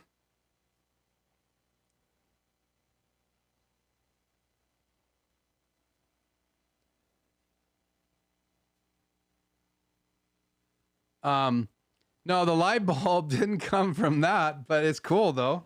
So the comment was, I know for where the light bulb came from. No, the idea for my company, Life's Journey Productions, is everybody's on a journey, right? Every single one of us are on a journey. Well, one thing that you need in video production, one thing you need in photography, one thing that I have had to study for hours and hours and hours and hours, again, is light. Without it,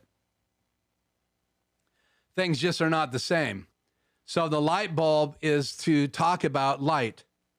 So that's the reason it's in my logo. And then I have inside the light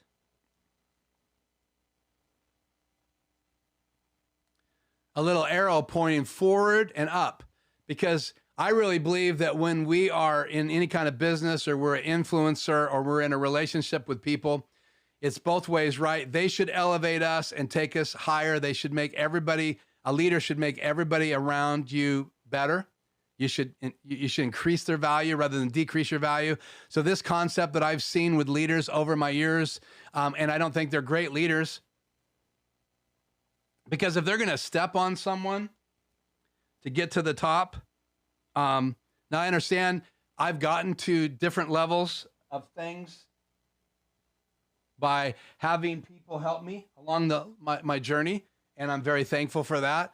And I couldn't have done it without them. But using them as stepping stones, maybe learning from them, and occasionally you increase where other people they don't function at that level. I've talked about that as a leader over the years. So you could have someone with a small group, small staff, one store.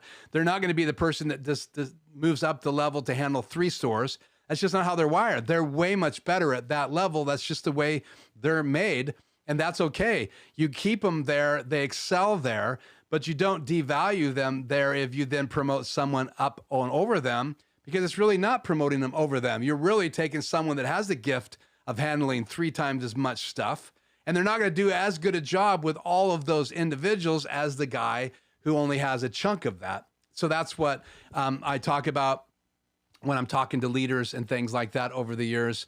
And I've had the luxury of both being a leader and working around leaders. And so after all these years of business, as well as other things, you learn lots about leaders. And so that light bulb is all about that. So it's about Life Journey Productions. We come along other people to help them excel in their vision, their dream, like this venue that's in Snohomish. I just want to help them, assist them.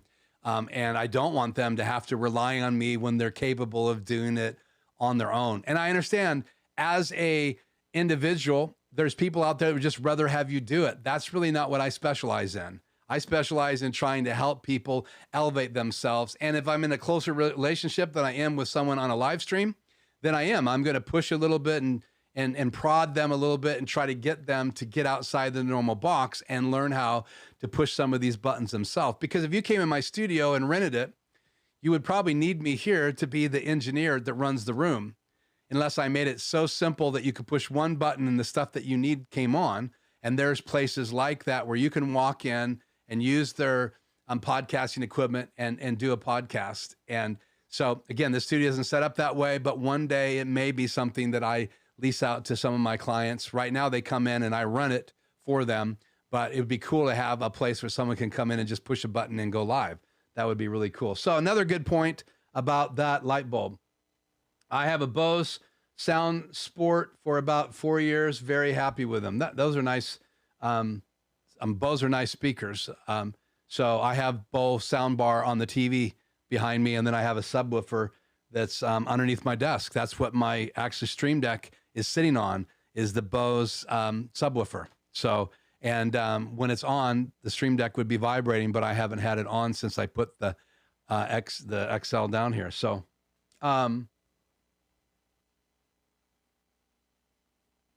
you can go late. Thanks for permission. Learning lots. What am I missing here? Which of the new HyperDecks have the same key fill capability that the Mini had? All 3 of the upper 4. Hopefully that helps you out. Do I have that graph? No. It's in the video that's coming out tomorrow and the video that already came out. So there's 4 new decks, and the smallest deck does not have the key channel. It sells for $495, but the one that I have, the HyperDeck Studio HD Plus, and all the way up, they have an alpha and a key channel. And I try to cover that in my new series. So occasionally they pop up on the screen. In fact, the first of my series, actually, I show pictures of each one of the new HyperDecks they came out with and their names, and I'll allude to those as we go into the series, but mostly I'm focusing on the one that most people will get. Now, there's nothing wrong with a smaller deck. It's great for ISO recording, but it will not play a key channel, so keep that in mind. It also does not have the same ability to record. It records up to 1080p, but it does not record at 4K, where I can bring in to my SDI 6G SDI input on my HyperDeck, and the ones above that will all minimum record 4K at 30 frames per second. And when you get into the bigger decks, they record even higher than that. So even all the way up to, I think, 8K in the bigger decks now. So I hope that answers your questions. Get the HyperDeck HD Plus, same price as the old HyperDeck Mini, even though you'll see those coming down. There's enough new technology in the HyperDeck HD Plus that if you can afford it, I'd recommend to get it. And if you do buy a HyperDeck Mini, don't pay anywhere near $695. There's no reason to, because you get so much more.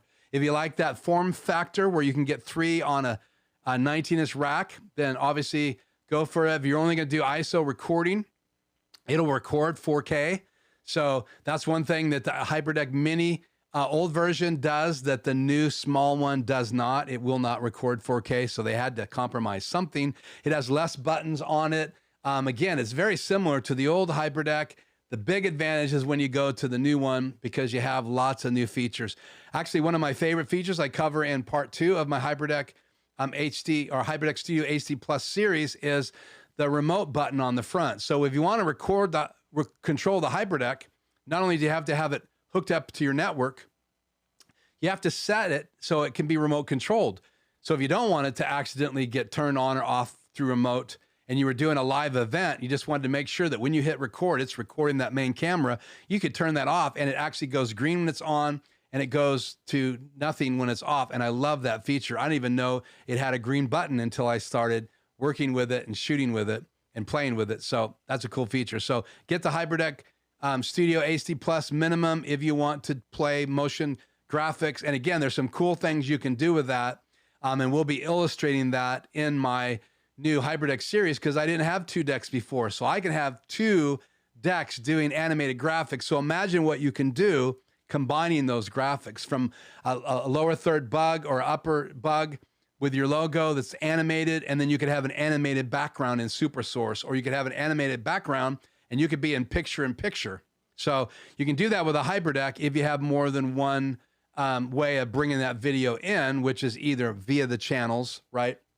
But motion graphics are usually brought in with a key, and the extremes and extreme ISO have 4 upstream keys, and you also have 2 downstream keys, and that's not true with the ATEM Mini, the ATEM Mini Pro, and the ATEM Mini Pro ISO. They have 1 upstream key and 1 downstream key, and once you've had multiple downstream keys and upstream keys, which I talk about here on the channel as well. So if you don't know anything about those keys, go watch those videos. And if you don't have a switcher, watch them anyway, but you need to have the switcher or an ATEM and start experiencing this. And again, you can experience keys with any one of the surfaces that Blackmagic Design sells. You just get more in the newer decks or the more expensive decks, either way. So, okay, let's see. If there are any fiber providers in your area, you should reach out. Yeah, there is. And I am going to look out because fiber is, I mean, the TV uses fiber. So I'm familiar with that. I just have never had it.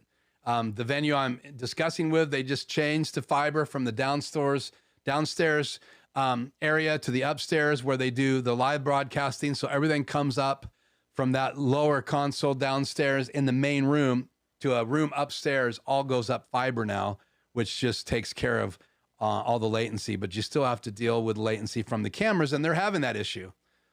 Frame delay, latency, every camera, every distance, unless they're all the same kind of cameras, you can have some distance issues, and there's ways of putting a device in line, in the SDI line, right, to slow a camera down if it needs to be, so they all hit the console at the same time, and they're synced with the speaker, because the last thing in the world you want is drums to be off tempo when you cut to the drum camera. And that's really what they're having an issue with. So they're trying to get everything in sync. And that's what you have to be concerned about when you're showing live music and you're cutting to a keyboard player, you're cutting to a singer, you're cutting to a guitar player, you cut to drummers, man. If you are a drummer, you'll see that that stick is hitting after the sound hits your ears. So awesome. May I ask what the nonprofit you were president of? It was Light Force Ministries. And I traveled and spoke, did high school assemblies years and years and years ago. And it went dormant. And then when I left RV sales and went back into freelancing, I wanted to do some traveling and all that stuff. And most of what I was doing was helping people and going to different cities. And so it's just a lot easier to do it nonprofit because we weren't, I had income. So this whole thing was all about helping people. And, so the money was all going back into the nonprofit to get us places and pay for equipment, all that stuff. And again, so nonprofits are great for that. You could have an LLC. You could have a regular business, like I'm just a regular business, sole proprietor right now. And I had an LLC prior to this. So that's what the nonprofit is. And again, not really doing anything right now, but that's what we did. Okay, so what do you see yourself doing in video product and live streaming 10 years from now? Wow. I'm going to save that question for another night, but thank you for that question. That's deep. Pause for a drink. Ponder that for a second.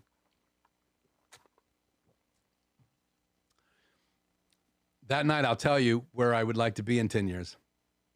I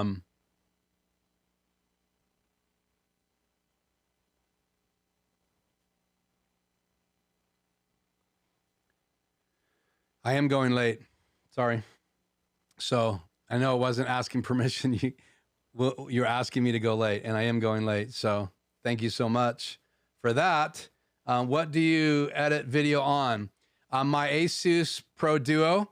It's an i9 with a 2060 graphic card, and it was super fast when I got it. It's slowing down. Just make sure you keep your drives, if you can, half empty. I like to edit from SD drives, so once you fill them up too much, it's going to slow down drastically. I use Adobe Premiere to do all my video editing, though I have done some DaVinci Resolve. Semi-familiar with Final Cut Pro. I had a Macintosh for a while, so I had a copy of stuff like that, and I had clients and stuff that were using Final Cut Pro. Do all my graphics, like my still images in Adobe Illustrator. So I have the Adobe Premiere package where you get all of that stuff. I think it's like $59 to $64 with tax a month. So that's a bill that goes out every month, just like internet. And so I do all my audio editing up in Adobe Audition. I love the fact that I can just right click on an audio file, open in Adobe Audition, make some edits, add some features, fix some things, save it, and then close it, and then it updates Adobe Premiere, which is amazing. I absolutely love that. Do some animated graphics through After Effects, which I'm not really a big After Effects guy, but I'm playing with it more and more. That's what I've been designing a lot of my animated lower thirds because I need to learn that software. But I've always hired that out to someone that's better at that than me when I've needed that done. I've even paid other people to do animated graphics. And when I worked as a content manager, for Blue Dog RV. So if you want to see those videos that I was doing, a lot of them on my iPhone, some of them on my Canon 5D Mark IV, then just Google Blue Dog RV Keith Bennett on YouTube, and you'll see my face. So learned a lot since those days. But when I was doing content for them, we had a guy on staff that would do my animations and my graphics for me. And that's the guy who got me interested in After Effects. And I just loved it. I think it's cool. It's just there were so many other things that I was learning at that time. And now I have a little bit more time to do that. So I hope that answers your question.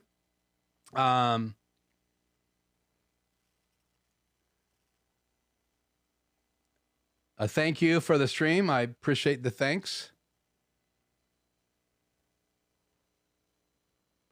And yeah, I have done a lot of cool stuff. I absolutely love being diversified. That light is so bright. Turn it almost all off. That was my hair light. And when I turn them off and back on again, I destroyed the light in the studio, but I did that for impact. Yeah, I'll just say this in closing tonight. And if I missed you, my monitor, I just saw that. Sorry, Kevin. My monitor that I'm watching here, my BenQ, does have a SDI loop out. It has the SDI in and a HDI in. I love the Portkeys BM5. If you have a Blackmagic camera, it actually has Bluetooth built into it. And I bought the adapter because I was going to get a Blackmagic Design Pocket Cinema Camera 4K when it came out. But the more I did research, I decided that I wanted to stay in the Canon camp because of my lenses, even though I could have used those lenses on the Blackmagic Design, but I wanted the focus ability of an EOS R. And, in the studio, I just want autofocus as much as I can. And I want to get new technology because there's less focused breathing, which I think is really cool about some of the new cameras that just came out. And there's guys that have visited my channel that have great channels on cameras that come out. I just don't review every new camera that comes out. That's not my cup of tea. So not only have I had a chance to do a lot of things, I want to learn. I just really want to learn. I wasn't this way when I was younger. When I was younger, I would have to confess that I had a big idea of myself, and I thought I knew a lot more than I did. And I think that's a kind of a young man's disease. Maybe it's a young woman's disease. I don't know. You'd have to ask a woman. But for me, it was definitely, and the older I got, the more I was around young people, and I saw like an image of myself. It was like a mirror. I went, wow, that sounds just like I sounded a bunch of years ago. So I have learned over the years to try to yield to people that know more than me because they're great team members. You can diversify yourself by inviting people that may be more intelligent about sound than you, more intelligent about IT than you. And so I've done that. I've tried to surround myself with people, but as you spend time with them, they influence you and you start learning. And there's things that they know that you just want to have a better conversation with them. So it's like if someone spoke a different language and you have multiple languages, right? You know how to speak more than one language, which I don't.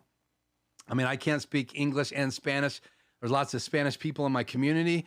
Around where I'm at, it just doesn't come to me. So I know some words, but I can't have a conversation in Spanish. And I feel horrible, but I wish I could learn that. And one day, maybe I will.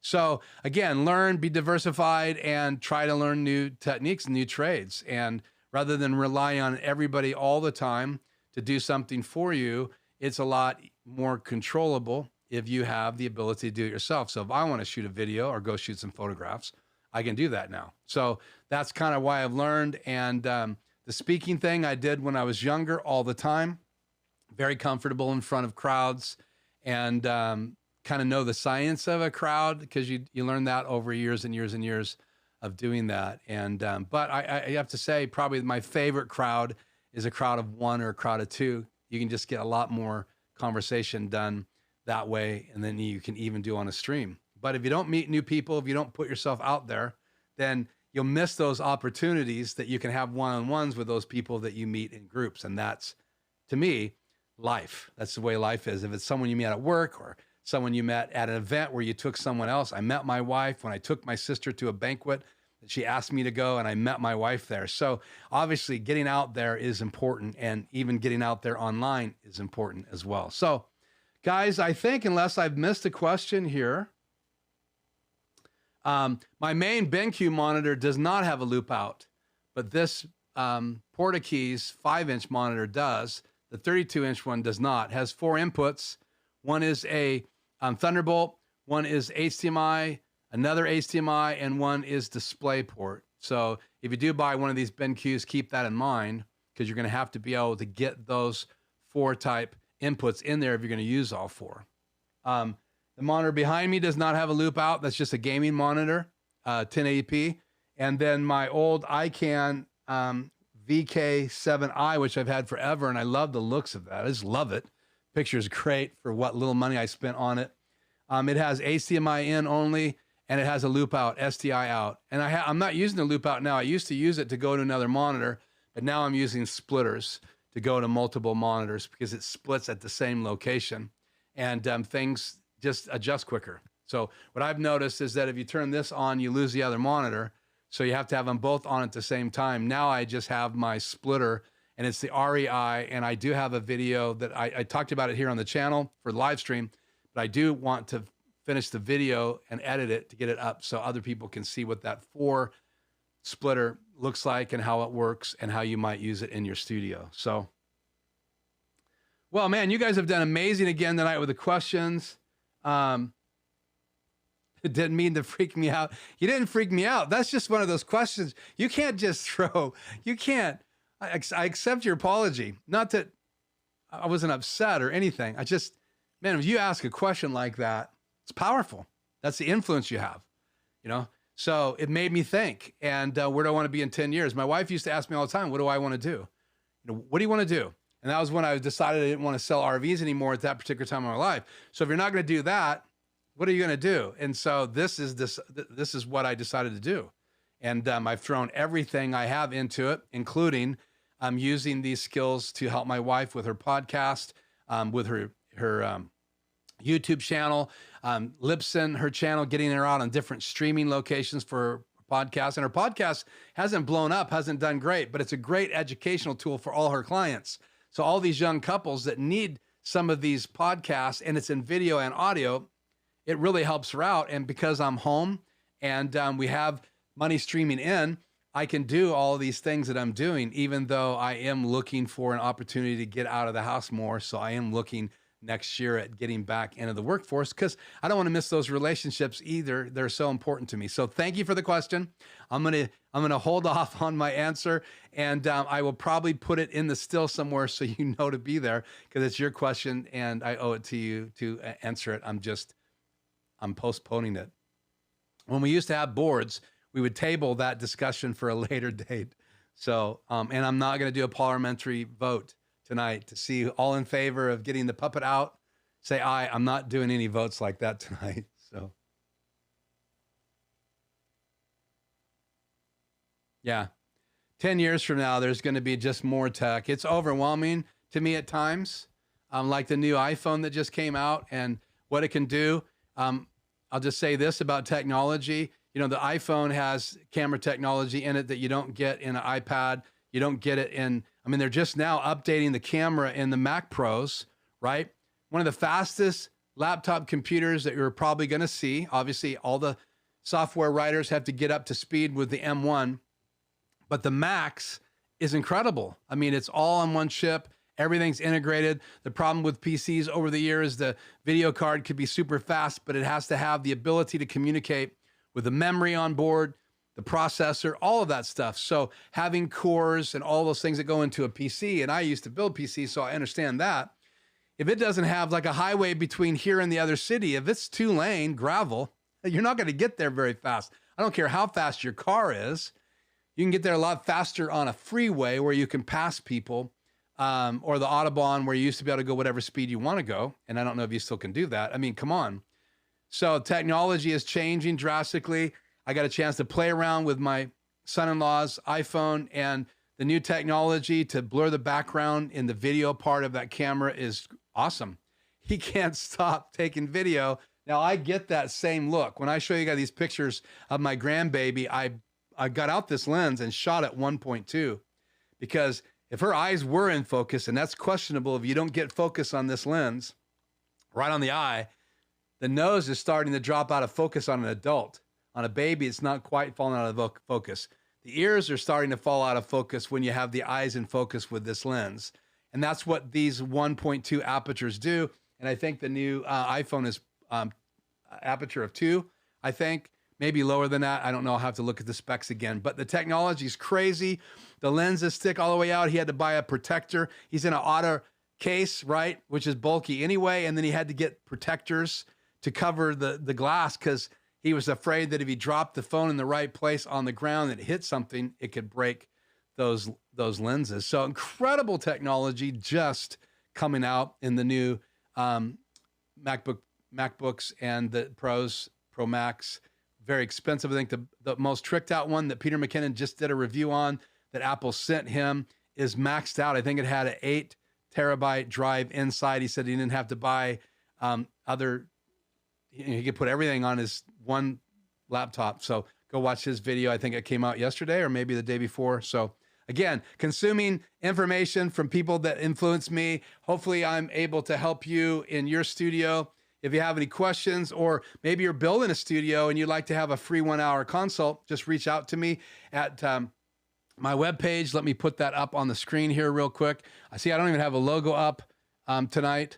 So you guys have me so focused on questions, I don't even have my logo up, but there's my web page, and you can subscribe there, and I'll get an alert. So if you have a question, just ask me that question there when you subscribe, and we can set up a 1-hour Zoom call, and it's free, and it's just a chance for me to assess to see if that's something I can help you with, and then it would be a monthly fee depending on how much time we spent. So that's just to let you know that that is available. I don't take a lot of those clients, but if it's something that I'm passionate about that I can help you with, transfer some of the knowledge from this studio to your location, that's great. And I always get information back, which is great.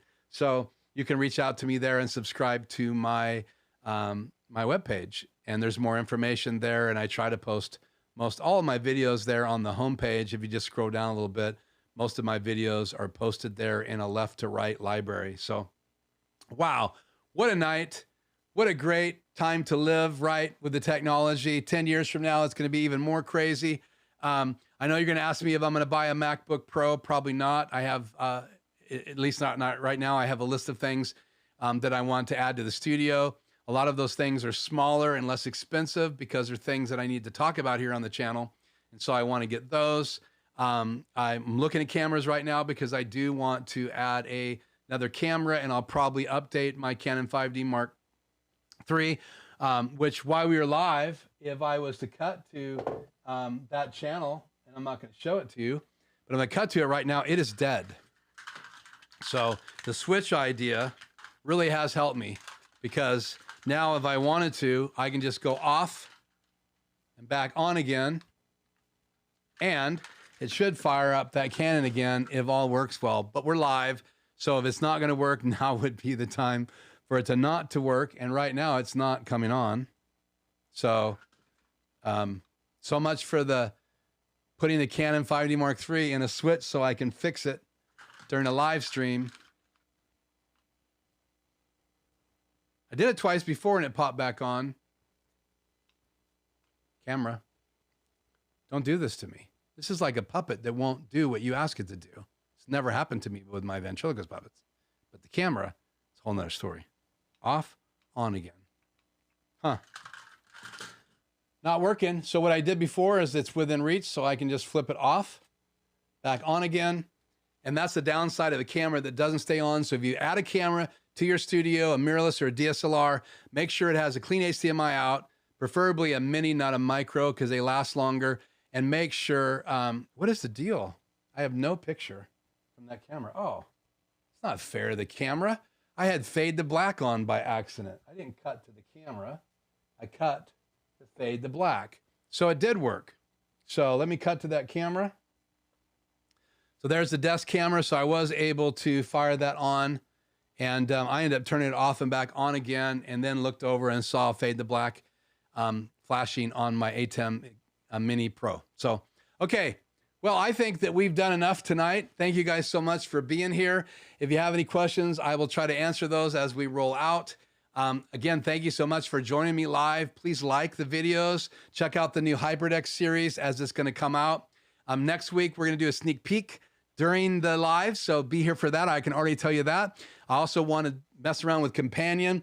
We may even mess around with running mix effects from Companion, which I have set up here in the studio. So that's next week. Who knows?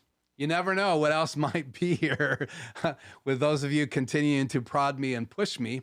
And I may throw my voice at something besides my hand in the near future, but we'll see. So thank you guys so much. This is Keith, Life Journey Production Studios, the light bulb, here with you. And I hope that you learned about switches tonight and things that I learned from my son.